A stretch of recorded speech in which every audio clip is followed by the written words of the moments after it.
الدولية.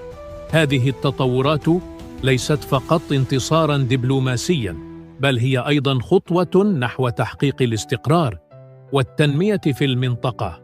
في ختام حلقتنا حول تطورات قضية الصحراء المغربية، نسأل الله أن يحفظ المغرب حكومة وشعباً، وأن يديم الصحراء في مغربها والمغرب في صحرائه، ونسأل الله عز وجل أن يديم الأمن والأمان في ربوع المملكة، وأن يرزق جلالة الملك محمد السادس الصحة والعافية، ويحفظ الأسرة العلوية الكريمة، ويوفقنا جميعاً للرشاد والسداد.